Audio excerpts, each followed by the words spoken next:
Hola, como ustedes ya pudieron revisar algunos antecedentes de la filosofía, algunos elementos de las raíces filosóficas en el sentido de las ramas que componen a la filosofía, el día de hoy vamos a trabajar un poquito sobre lo que son los presocráticos o los sofistas.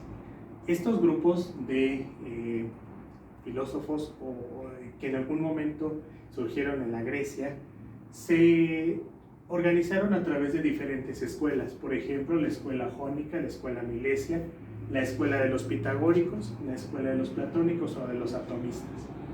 Todos ellos buscaban una idea. ¿Cuál era esa idea? Que el hombre formaba parte de la naturaleza, por lo tanto propusieron diferentes orígenes de las cosas. Entre esos orígenes de las cosas pues vamos a encontrar que diferentes filósofos, diferentes pensadores dieron una aproximación a la idea de cómo surgían las cosas. Tenemos primero, o en primera instancia, a Tales de Mileto, por ahí del siglo VI a.C., que nos hablaba que el origen de las cosas se daba a través del arjé o el agua. Es decir, que todo aquello que surgía en la naturaleza, todo lo que nosotros podíamos observar, estaba conformado por el agua. Y de alguna manera tiene razón. Todos los seres vivos o todos los elementos que vivimos en este mundo, en este planeta, por lo menos que tenemos una composición biológica, requerimos forzosamente del agua. Las plantas, los animales requieren forzosamente del agua. El agua viene a constituir una forma importante para la creación de la vida. Por lo tanto, dentro del origen de las cosas que nosotros tenemos es el agua o arjé. En un segundo, explicación sobre el origen de las cosas, vamos a tener a Anaximandro, también que pertenece a este mismo siglo, 6 a.C. Para él, el origen de las cosas estaba dado a través de una protocosa o apeirón. ¿Qué es esto de la protocosa o apeirón? Es decir, que de una cosa en particular, es decir, una gran masa, se empezaron a crear todas las demás.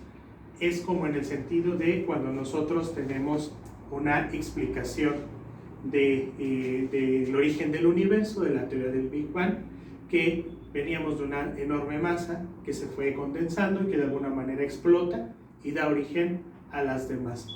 Una idea similar a la que tenía Anaximandro. Todos veníamos de una sola cosa, amalgamada, junta, que en una explosión, en un apeirón, se desprende, se va deshaciendo en cada una de sus partes y por lo tanto dio origen a esas cosas. Un tercer pensador, también perteneciente al siglo VI a.C., es Anaxímenes. Anaxímenes nos va a decir que el origen de las cosas está en el aire. A través de un proceso de rarefacción, es decir, una descomposición del aire, va a producir otros elementos muy importantes para nosotros, como el agua, la tierra y el fuego. ¿Por qué es importante para Anaxímenes este estudio o esta idea que tenía referente al aire? Porque del aire nosotros obtenemos diferentes procesos que posteriormente vamos a identificar, por ejemplo, en la química moderna.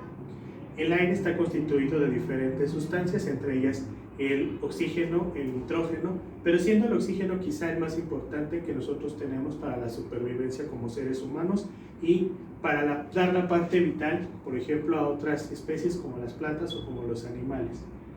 El aire, por lo tanto, es necesario, o el oxígeno es necesario para que se puedan dar muchas reacciones, inclusive químicas. Por ejemplo, para que se pueda dar el fuego, pues forzosamente se necesita de la presencia del oxígeno. Si no hay oxígeno, no se puede generar fuego. El agua, si no tiene oxígeno, dejaría de ser agua.